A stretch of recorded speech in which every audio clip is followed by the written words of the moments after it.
résidence hôtelière de Nzanyon, située au 6e arrondissement de la commune de Libreville, a servi de cadre au bloc des cadres de Bitam, BCB, plateforme associative, défenseur de la vision du CTRI, de faire une énième sortie mercredi 26 février 2025 devant la presse.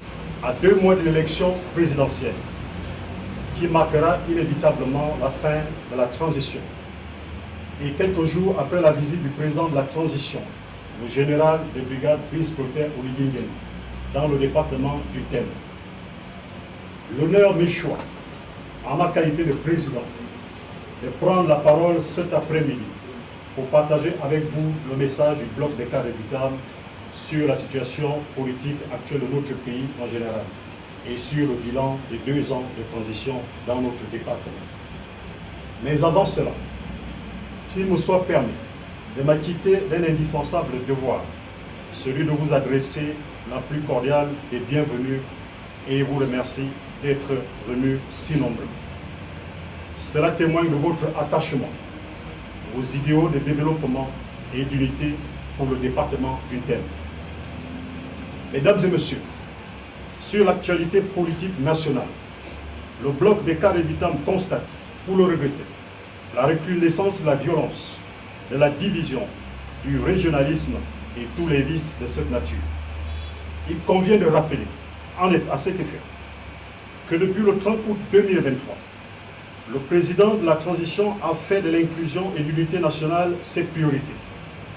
Et cela n'est plus à démontrer car la nature hétéroclite dans la composition de toutes les instructions de la transition, le dialogue inclusif, le référendum et j'en passe, sont des exemples indubitables de son engagement à œuvrer pour un Gabon uni et indivisible. Pour le bloc des cadres Bitam, viscéralement attaché à cette vision du président de la transition et du CETRI, il est intolérable, 2 mois seulement après l'adoption de la nouvelle constitution, constitution que nous avons réclamée de tous nos vœux et pour laquelle nous avons exprimé un oui écrasant à l'élection référendaire du 16 novembre 2024. Constitution qui garantit à chaque Gabonais la liberté d'opinion et de circuler librement sur toute l'étendue du territoire. Constitution qui, in fine, est vouée à consolider l'état de droit et la démocratie dans notre pays. Des acquis, faut-il le rappeler, qui nous ont cruellement fait défaut depuis 60 ans. Oui, pour le bloc des cadres Bitam, il est intolérable que cette constitution soit foulée aux pieds par certains compatriotes sous prétexte qu'ils soutiennent le président de la transition alors même qu'ils agissent pour ternir son image et sa popularité auprès des populations. Le président de la transition n'a pas besoin des battes en guerre pour remporter le scrutin du 12 avril prochain, s'il sollicite les suffrages du peuple gabonais. Le coup de libération du 30 août 2023, sans effusion de sang, son leadership et les nombreuses réalisations socio-économiques plaident déjà en sa faveur. Le bloc des cadres Bitam condamne tout aussi avec virulence les compatriotes qui, depuis quelques jours, alimentent la toile avec des débats portés sur la haine et le rejet ethnique. Il est convaincu que le nouveau Gabon ne se construira ni dans la haine, ni dans l'exclusion, ni dans la division, mais dans l'unité, la paix et la concorde. Aussi appelle-t-il au ressaisissement, à la vigilance, à la maturité politique et à la culture démocratique du peuple gabonais. Au plan départemental, si les populations du département du Thème peuvent se féliciter du récent séjour porteur du président de la transition à Bitam, séjour au cours duquel il a scellé un partenariat d'interconnexion avec la Guinée équatoriale pour renforcer la desserte de notre département en électricité, le bloc des cadres Bitam exprime cependant des regrets pour le non-respect de la feuille de route déclinée par le président de la transition lors de sa première visite privée à Bitam. Le bloc des cadres Bitam reconnaît que le président a fourni les efforts en dégageant, lors de sa tournée républicaine, une enveloppe d'1 milliard, voire plus, pour le lancement des chantiers annoncés. Où est parti cet argent? Les populations de Bitam souhaitent que la vérité leur soit dite. Nous pouvons donc dire, sans risque de nous tromper, que la non-satisfaction de la feuille de route déclinée par le CTRI est la résultante d'un manque de suivi de ceux qui, autour du président de la République, se prévalent d'avoir le monopole du leadership, mais qui, hélas, sont fortement imprégnés des méthodes rétrogrades de l'ordre ancien. En effet, mesdames et messieurs, chers ressortissants du département du Thème, pendant que dans d'autres localités, les anciens jouent le rôle catalyseur auprès du président de la transition en lui rappelant les besoins des populations avec des propositions pragmatiques, les nôtres en sont réduits à se battre pour la satisfaction de leurs intérêts égoïstes.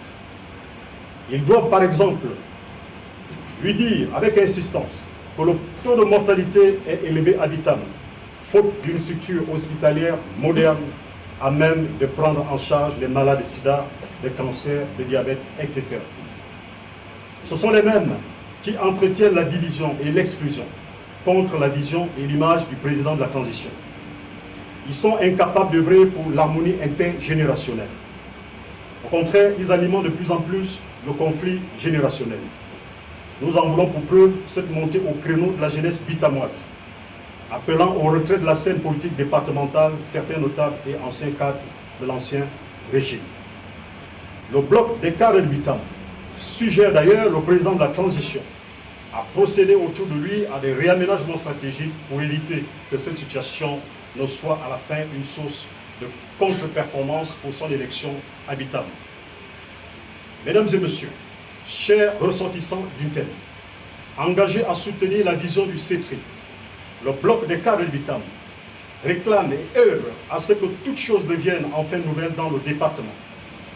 Les cadres et les jeunes de Bitam veulent et travaillent pour l'émergence d'une nouvelle classe des leaders qui sachent dire oui en toute sincérité et non en toute liberté.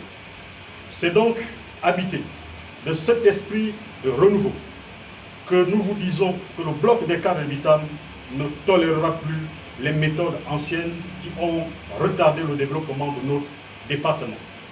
Par exemple, il ne sera plus question que les fonds destinés à financer l'investissement public profitent égoïstement à quelques individus. Le bloc des cadres de Bitam exercera désormais un suivi à distance des ressources déclarées, affectées à notre département. Toujours habité par l'esprit de renouveau, le bloc des cadres de Bitam invite tous les ressortissants du département du Thème, en particulier la jeunesse montante, à transcender les clivages claniques et politiques qui nous ont fait tant de mal. Il importe, au moment où un nouveau régime se met en place, que les filles et les fils du département du Thème aient en partage l'unité et la solidarité si nous voulons remporter les victoires qui nous ont échappé sous l'ancien régime. Il les invite également à se lancer dans les prochaines joutes électorales, ce qui pourrait être un point de départ vers le renouvellement de la classe politique. Pour terminer, convaincu que le président de la transition fera du département du Thème sa propre affaire au soir du 12 avril prochain, et après avoir établi le rapport de force des différents acteurs politiques de notre pays, le bloc des cadres de Bitam appelle solennellement à la candidature du président de la transition, président de la République, chef de l'État, son Excellence, Brice Clotaire Oligui Nguema. Je vous remercie. Après la lecture de la déclaration du BCB par le président Olomo Esonogui Richard, en présence des membres, il est bon de savoir que 4 axes ont fait le menu de cette sortie, à savoir l'historique de la plateforme, la situation du département sur la fameuse dotation financière, le décryptage de l'actualité socio-politique et économique, en chutant sur l'appel à la candidature du numéro 1 de la transition, le général de brigade Brice Clotaire Oligui Nguema. Au finish, c'est dans une ambiance bon enfant que cette rencontre a fait tomber son rideau.